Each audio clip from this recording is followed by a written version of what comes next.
बिस्मिल्लाहिर्रहमानिर्रहीम। अल्लाहुम्मा सल्लि अला सय्यिदिना व मौलाना मुहम्मदिन व अला आलि सय्यिदिना व मौलाना मुहम्मदिन बिक़द्रि हुस्निही व जमालिही। मोहतरम नाज़रीन, प्रोग्राम हय्या अलल फलाह के साथ मैं आपका मेज़बान सैयद इरफान अल हसनी आपसे मुखातिब हूँ। मुमलिकत खुदादाद पाकिस्तान हासिल इसलिए किया गया था कि इसको इस्लाम की तजर्बागाह बनाया जाए, लेकिन हम देख रहे हैं कि गुजरने वाले 73 वर्षों में हमें यहां तो इस्लाम नाम की कोई हुकूमत कायम होती हुई नजर नहीं आ रही, बल्कि जो अहबाब, उलमा, मशाइख और मस्जिद से अगर इस्लाम दीन मतीन के हक में नारा बुलंद होता है तो उसके खिलाफ कुव्वतें यकजा हो जाती हैं। मोहतरम नाजरीन किराम, देखना यह है कि इस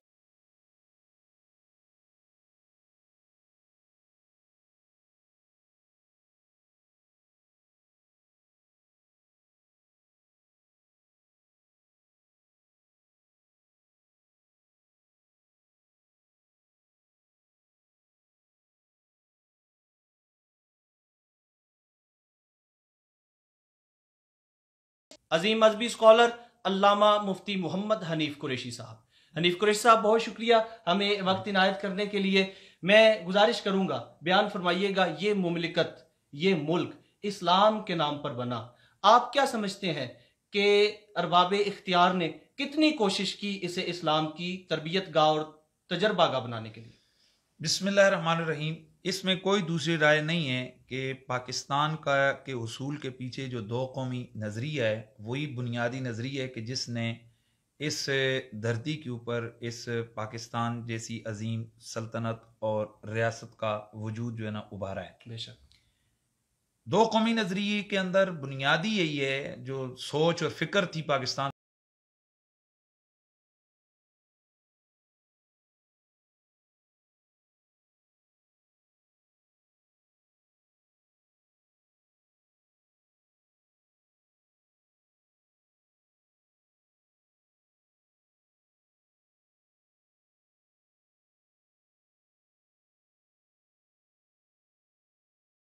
लेकिन आप भी और हम सब लोग समझते हैं कि बदकिस्मती से पिछले 73 वर्षों के अंदर हम अपने उस मकसद को हासिल नहीं कर सके। देखें, अगर पाकिस्तान बनाने का मकसद था नमाज पढ़ना, तो नमाज तो इंग्लैंड में भी हो रही है, इंडिया में भी हो रही है, नमाज तो हर नॉन मुस्लिम कंट्रियों में भी हो रही है। अगर मकसद था रोजा रखना, ये वो तो कोई भी मना नहीं कर रहा है, इंटरनेशनली किसी मुल्क के अंदर भी आप इबादत कर सकते हैं। बेशक असल पाकिस्तान बनाने का मकसद था कि यहां अपनी तमाम जिंदगी, आपकी जो सोशल जिंदगी है, आप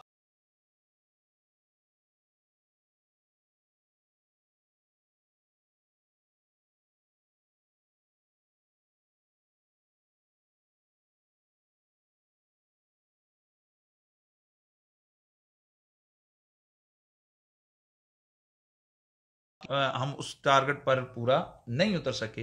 इसके बावजूद मैं फिर भी यह समझता हूं कि पाकिस्तान है तो हमें अल्हम्दुलिल्लाह यहां इस्लाम के लिए तजर्बागाह हमारे पास मौजूद है।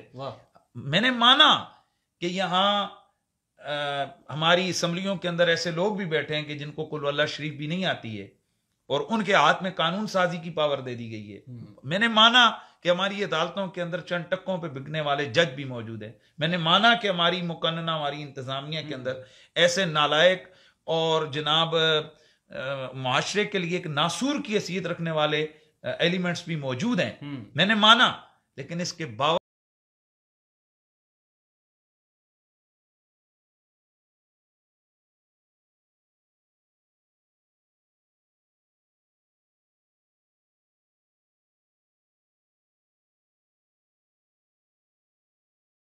यह भी पाबंदी नहीं है कि तुमने यहां पर अल्लाह और उसके रसूल का नाम लिया है तो उसके लिए क्या टाइम और क्या मामलात हो। बावजूद के हमें मुश्किलात हैं उस लिबरल और लादीन तबके की तरफ से कि जो पूरी दुनिया के अंदर जिनका एक पूरा मिशन है कि वो इस्लाम को, यानी इस्लाम, देखें इस्लाम, हमारे लोग समझते हैं कि दाढ़ी पगड़ी लोटे मुसल्ले का नाम इस्लाम है। ओ भाई, इससे काफिर को परेशानी नहीं है। ये लोटा मुसल्ला अगर काफिर की परेशानी होती तो वो दुनिया के जिनका उनकी पावर है जिन मुल्कों में, वो इसको बंद कर देते हैं। अमेरिका में नमाज बंद हो जाती। किस चीज से तकलीफ है? आलम कुफर को दो चीजों से, इस्लाम का निजाम खिलाफत और हुकूमत असल तकलीफ है।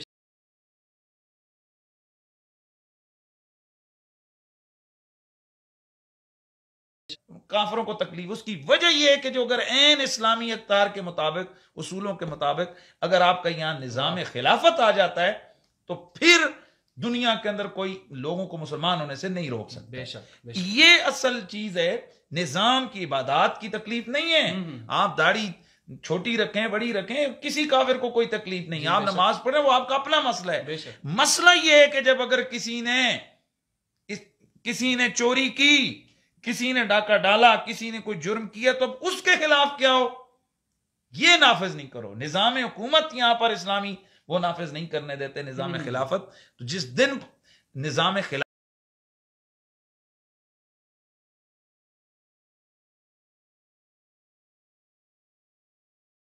मुकाबले में पाकिस्तान वाकई इस्लाम का कला है। यहां इस्लाम के नाम लेने वाले जज्बाती हैं, यहां मजबूत हैं, इश्क रसूल उनका, मैं समझता हूं कि जितना पाकिस्तान के लोगों का इश्क रसूल है पूरी दुनिया के अंदर, इतना किसी मुल्क के लोगों का, मैंने पूरी दुनिया में मैंने सफर किया हुआ है, लेकिन मैंने इतना इश्क रसूल या इस्लाम से इतना लगाव और मोहब्बत जितनी पाकिस्तान के अंदर है इतनी नहीं देखी। मुफ्ती साहब किबला बयान फरमाइएगा, एक सोच, एक फिक्र जो यहां भी जन्म ले रही है, मेरा जिस्म मेरी मर्जी का नारा लगता है, लिबरलिज्म जो है उसको परवान चढ़ाने की कोशिशें की जा रही हैं।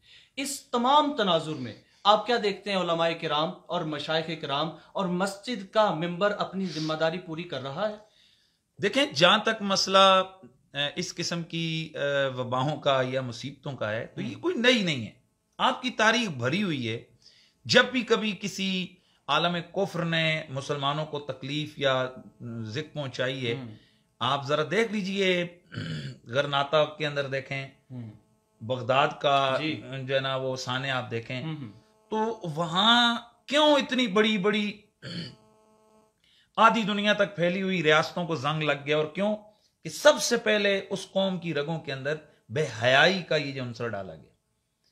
तो ये जो मेरा जिस्म मेरी मर्जी के नारे लगाने वाले लोग हैं, माफ कीजिए, ये ऐसे नहीं है कि चंद सर फिरे खड़े हो गए और उन्होंने नारा लगाया। जी बेशक, इसके पीछे एक पूरी प्लानिंग है, पूरी फिक्र है कि जिस कौम का जवान बेगैरत हो गया, अब बेगैरत आदमी कब मरने मिटने का जज्बा रखता है? देखें, मोहम्मद बिन कासिम एक बहन के दुपट्टे के लिए इतना सफर करके आया था जी। अगर वहां जनाब बेगैरती होती तो क्या आज इस्लाम हिंदुस्तान के अंदर होता? जनाब, असल तो इस्लाम सबसे पहले ना गैरत दिखाता है और गैरत जगाता है। तो ये एक पूरी इंटरनेशनल साजिश है कि जहां इस्लाम गहराई के साथ लोगों के दिलों में उतरा हुआ है, उसको निकालने के दो बड़े तरीके हैं। एक तो उनके अंदर बेहयाई पैदा कर दो, और दूसरा उनके दिलों से इश्क रसूल को निकाल दो। सही, ये दो चीजें जब हो जाएंगी ना, तो फिर आप तो एक रेत की दीवार हैं। तादाद से कौमें नहीं बड़ी होती हैं जनाबे वाला, किरदार से कौमें बड़ी होती हैं। बेशक बेशक। तो इसलिए ये जो मेरा जिस्म मेरी मर्जी, वैसे ऐसे लोगों को तो कुदरत ने ऐसा थप्पड़ मारा है, हम नहीं मार सकते थे, कुदरत ने थप्पड़ मारा है कि ये एक वायरस पाकिस्तान में आ गया। तो आप बताएं ना, किधर गई हैं वो आंटियां कि जो मेरा जिस्म मेरी मर्जी है? उनको कहो कि भाई तुम्हारा जिस्म मेरी मर्जी है। अब जनाब पहले तुम नमाइशें करती फिरती थी, आप तुमने जनाब मुंह भी ढांपा हुए हैं जी, आप तुमने दस्ताने भी पहने हुए, सब कुछ आ गया। अब करो ना मेरा जिस्म मेरी मर्जी, तुम्हारा जिस्म है मर्जी करो, लेकिन नहीं, कायनात खुदा की है या मर्जी भी खुदा की चले। बेशक बेशक। रह गया मसला मेहराबो मिंबर का कि क्या उलमा ने अपना किरदार अदा किया या नहीं। देखें, आप अगर काश में चाहता हूं हमारे सुनने वाले, आप तारीख को देखते कि ये जो हिंदुस्तान की जो तारीख है, जब अंग्रेज यहाँ आया तो उससे पहले के यहाँ देखते और उसके बाद, तो बड़ा ही वाजे आपके सामने। एक तरफ देखें ना आप, जो इस्लामी या हुकूमतें गुजरी हैं, आलमगीर जैसे लोग गुजरे हैं, उलमा का किरदार देखें सारी। अंग्रेज ने आकर सबसे पहले आपको जो तोड़ा है ना, वो ये नहीं कि उसने सिर्फ 100 साल आप पर हुकूमत की है, नहीं जनाब, अंग्रेज ने आकर सबसे पहले आपका निजाम तालीम बदला है। उसने उसने अपना स्कूल और मदरसा की तालीम को अलग किया, फिर उसने दो अलग अलग कैटेगरियां बनाई कि ये मौलवी होता है और ये बाबू होता है। तो जब मुल्ला और बाबू की तकसीम हुई ना, और फिर पूरी रियासत ने मिलकर इस्तेहसाल किया मजहबी लोगों का। एक तो वो दौर था, मैं आपको बताऊं, आपने भी सुना होगा कि मदरसों में लोग रोटियां मांग के लाते थे, वजीफा जिसको कहते हैं। फिर वो बात यह है, रियासत के साथ टक्कर लेकर वो जो आबाओ अजदाद की अमानत थी ना, उलमा ने सीना बसीना मुंतकिल की। वाह वाह वाह। और आज भी वो कर रहे हैं। आप देखें कहां वो अंग्रेज का जुल्म, चुन चुन के उलमा को जजीरा अंडमान में भेजा गया, फांसियां दी गई, जिस्मों पर स्त्रियां चलाई गईं, चुन चुन कर उलमा के सर उड़ाए गए। हर उस गंदी चीज को उलमा के साथ देखें। ये जो मिसालें आ रही हैं 14वीं सदी के उलमा के बारे में कहा कि भेड़िया, ये कहां हैं? जी, ये सब अंग्रेज और उस लॉबी की बनाई हुई ये मिसालें हैं। जिस तरह एक पाकिस्तान के अंदर एक कौम में पठान है, या इंडिया के अंदर एक कौम में सिख हैं, तो उनके लिए सरदार के लफ्ज से, ये पठानों के हवाले से ये जो फूलिंग किस्म की चीजें की। हालांकि आप देख रहे हैं कि पाकिस्तान के अंदर अगर आप देख लें बड़े बड़े डॉक्टर्स और उन चीजों को, तो पठान है। जी बेशक भाईजान, पठान गैरतमंद कौम है। बेशक। या सिखों में उनका जनरल और उनका वजीर आजम सिख रहा है। अगर ये इतने ही बेवकूफ है तो वजीर आजम कैसे बन गया उनका? बेशक बेशक। तो ये एक खास तरीके से लोगों को साइकोलॉजिकली, उनको नफ्सियाती तौर पर जो है ना किसी के खिलाफ करने का ये अंदाज होता है। बिल्कुल सही। हर उल्टी मिसाल उलमा पे फिट की गई। फिर मैं आपको अगली बात बताऊं, ये बड़ी खास बात है। अंग्रेज जब इस आया तो उसने मुसलमानों को नीचे दिखाने के लिए उनकी जो टर्म्स थी ना, मसलन लफ्ज खलीफा, ये मुसलमानों के अंदर सबसे बड़ा ओहदा, बादशाह से भी ऊपर वाला ओहदा खलीफा। बेशक बेशक। उन्होंने ये लफ्ज खलीफा एक कौम के लिए, यानी ये जो देगे वगैरह पकाने वाले हैं इनको खलीफे, एक खास बरादरी है, उसके लिए लफ्ज खलीफा बनाया। बेशक बेशक। अब आप आगे सुने, मरासी, मीरास के साथ से मीरासी एक लफ्ज है जी।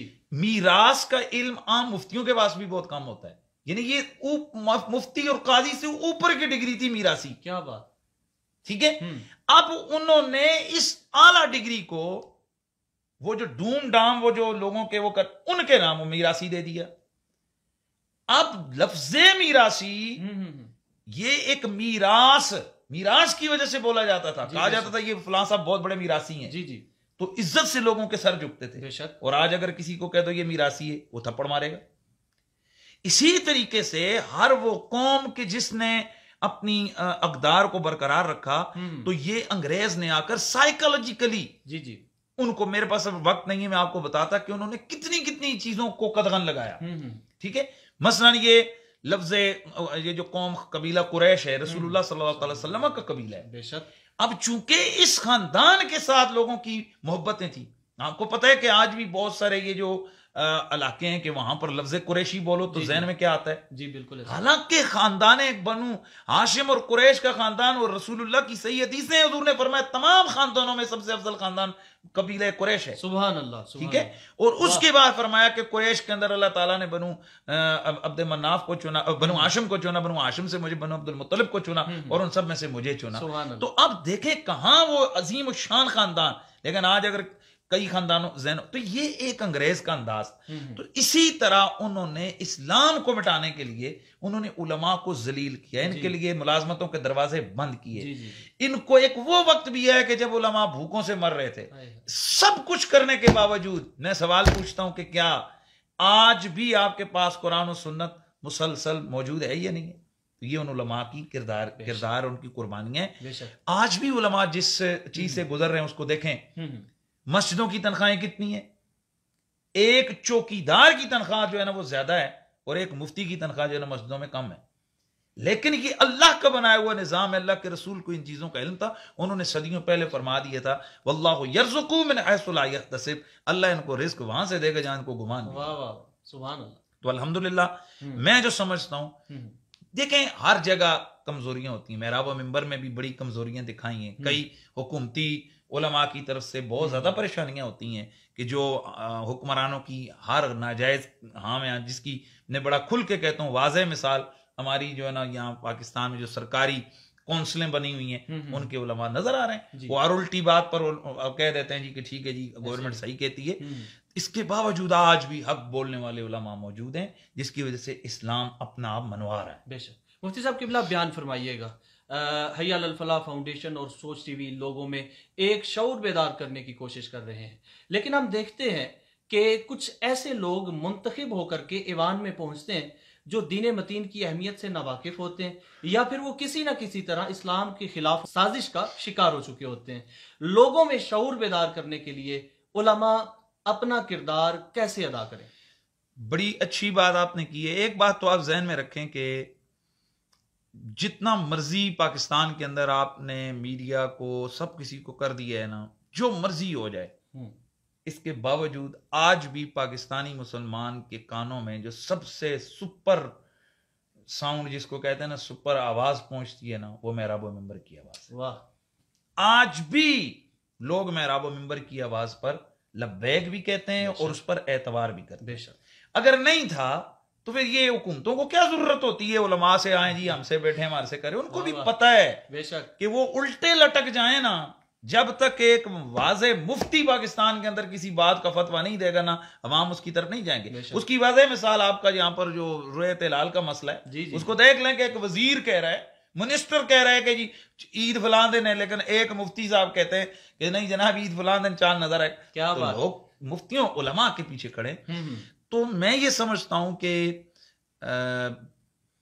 इंशाअल्लाह पाकिस्तान के अंदर ये जो मेहराब व मिंबर की आवाज है, एक तो ये उसके जरिए, दूसरा मैं अब मुझे एक बड़ी अल्लाह की जात पर खुशी हो रही है, उसका शुक्र अदा कर रहे हैं कि अल्लाह ने हर शर के साथ ना कहीं खैर का पहलू रखा हो। बेशक। तो ये जो सोशल मीडिया एक ऐसा जिन था कि इसके जरिए से बेहयाई ऐसे दौड़ के पड़ी थी कौमों पर, लेकिन उसके साथ ही ना अल्लाह ताला ने किया कि इसी सोशल मीडिया को कई हजारों लाखों लोगों की हिदायत का जरिया बना। बेशक। तो आप जैसे ये जो लोग हैं, अच्छी चीजें कौमी मिली और अखलाकी वाले से और मजहबी वाले से ये जो सोच टीवी आपने शुरू किया, चैनल शुरू किया, अल्लाह ताला आपको तरक्की अता फरमाए और आप अच्छी अच्छी चीजें लोगों तक पहुंचाएं। मुफ्ती साहब मैं चाहूंगा अपने दिल की बात, कोई खास पैगाम क्या देना चाहेंगे?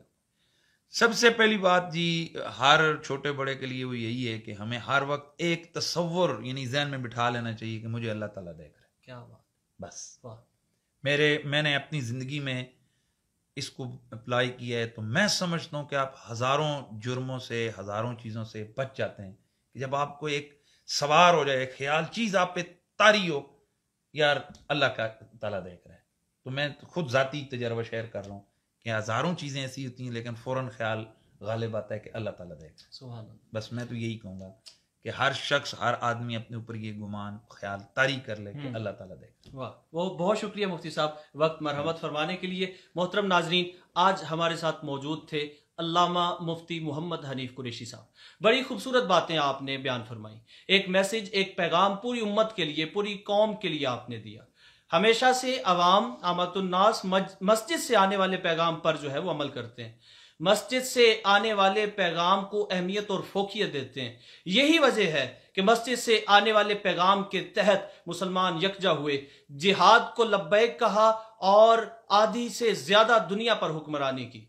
आज फिर जरूरत है कि हम मस्जिद से जुड़ जाएं, उलमा से अपना ताल्लुक मजबूत करें, ताकि दोबारा से अवाइल के मुसलमानों का जज्बा और जोश हम में बेदार हो जाए। अपने मेजबान सैयद इरफान अल हसनी को इजाजत दीजिए। अल्लाह निगहबान।